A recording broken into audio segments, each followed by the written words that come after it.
একটা হাদিসে নবীজি স্পষ্ট করে বলছেন, এটা আমাদের জন্য একটা কষ্টি পাথর। এটা একটা কি কষ্টি পাথর। তিনি বলছেন, লা ইউমিনু আহাদুকুম, তোমাদের মধ্যে কেউ মুমিন হইতে পারবে না। কি হইতে পারবে না?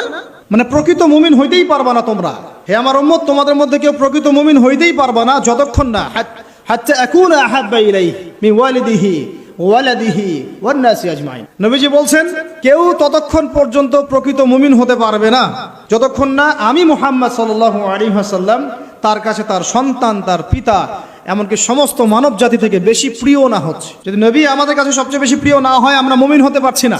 আর যাদের কাছে নবী প্রিয়, তারা কখনো এমন হারাম কাজে যেতে পারবে না। যারা যাচ্ছে তারা কখনোই নবীকে ভালোবাসে না, কোশ্চিন কালেও না।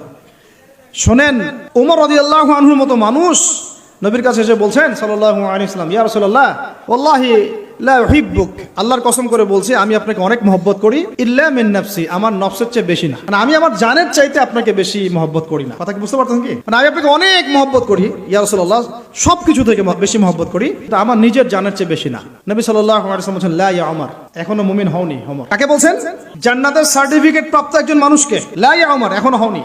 তখন নবী সাল্লাল্লাহু আলাইহি ওয়াসাল্লামকে তিনি একটু পরে আবার বলছেন, ইয়া রাসূলুল্লাহ ওয়াল্লাহি আলান, এখন লা হাব্বা ইলাইয়া মিন কুল্লি শাই হাত্তা মিন নাফসি, এখন থেকে আপনি আমার কাছে সবচেয়ে বেশি প্রিয় সবকিছু থেকে, এমনকি আমার নফসের থেকেও বেশি প্রিয়। তখন নবীজি বলছেন, আলান ইয়া ওমর, হ্যাঁ এখন ওমর, এখন তুমি মুমিন হলে।